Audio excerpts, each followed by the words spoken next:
एक बार श्रीचंद नामक पंडित जी कई वर्षों से काशी में शास्त्रों और वेदों का अध्ययन कर रहे थे। उन्हें सभी वेदों का ज्ञान हो गया था। श्रीचंद जी को लगा कि अब वो अपने गांव में सबसे ज्ञानी व्यक्ति कहलाएंगे। उनके अंदर घमंड आ गया था। अगले दिन श्रीचंद जी अपने गांव जाने लगे।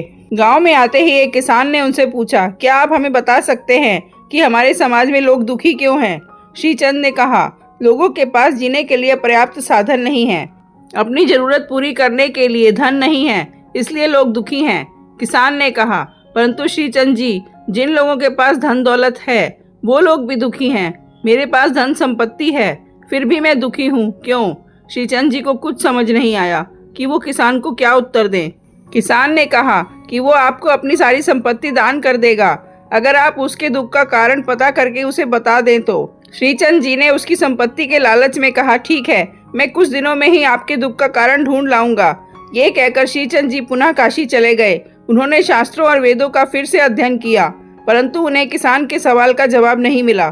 श्रीचंद जी बहुत परेशान थे। वो सोच रहे थे कि अगर मैं किसान के सवाल का उत्तर नहीं दे पाया तो लाखों की संपत्ति मेरे हाथ से चली जाएगी। अचानक उनकी मुलाकात एक औरत से हुई जो रोड पर भीख मांगकर अपना गुजारा करती थी।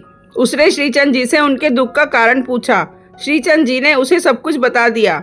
उस औरत ने कहा कि वो उनको उनके सवाल का उत्तर देगी, परंतु उसके लिए उन्हें उसके साथ कुछ दिन रहना पड़ेगा। श्रीचंद जी कुछ देर चुप रहे। वो सोच रहे थे कि वो इसके साथ कैसे रह सकते हैं। अगर वो इसके साथ रहे तो उनका धर्म नष्ट हो जाएगा। श्रीचंद जी ने फिर सोचा, कुछ दिनों की बात है, उन्हें किसान के सवाल का उत्तर जब मिल जाएगा वो चले जाएंगे और किसान की संपत्ति के मालिक बन जाएंगे। जब श्रीचंद जी उसके साथ रहने के लिए तैयार हो गए, कुछ दिन तक वो उसके साथ रहे, पर सवाल का उत्तर उस औरत ने नहीं दिया। श्रीचंद जी ने उससे कहा, मेरे सवाल का उत्तर कब मिलेगा? औरत बोली, आपको मेरे हाथ का खाना खाना होगा। श्रीचंद जी मान गए। जो किसी के हाथ का पानी भी नहीं पीते थे, वो उस गंदी औरत के हाथ का बना खाना खा रहे थे। उनके सवाल का उत्तर अभी भी नहीं मिला था। अब औरत ने बोला, उन्हें भी उनके साथ सड़क पर खड़े होकर भीख मांगनी पड़ेगी। श्रीचंद जी को किसान के सवाल का उत्तर पता करना था, इसलिए वो उसके साथ भीख मांगने के लिए भी तैयार हो गए। उसके साथ भीख मांगने पर भी उसे अभी तक सवाल का उत्तर नहीं मिला था। एक दिन औरत ने श्रीचंद जी से कहा कि उन्हें आज उसका झूठा भोजन खाना है। ये सुनकर श्रीचंद जी को गुस्सा आया और वे उस पर चिल्लाए और बोले, तुम मुझे मेरे सवाल का उत्तर दे सकती हो तो बताओ। वो औरत मुस्कुराई और बोली, यही तो आपके सवाल का उत्तर है। यहाँ आने से पहले आप किसी के हाथ का पानी भी नहीं पीते थे। मेरे जैसी औरतों को तो आप देखना भी पसंद नहीं करते थे, परंतु किसान की संपत्ति के लालच में आप मेरे साथ रहने के लिए भी तैयार हो गए।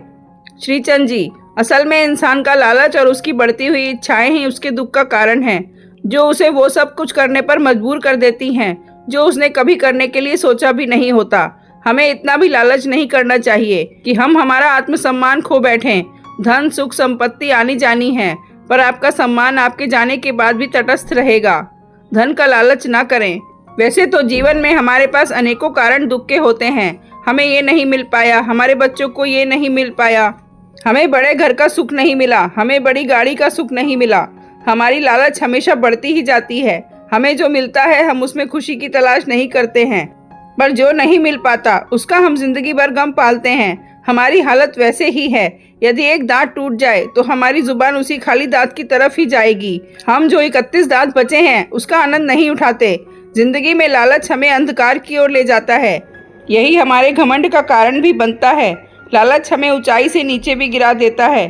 किसी वस्तु को पाने की मेहनत करना सफलता हो सकती है, पर किसी वस्तु की लालच कर उसको गलत तरीके से पाना हमें अपने आप को भटका सकता है।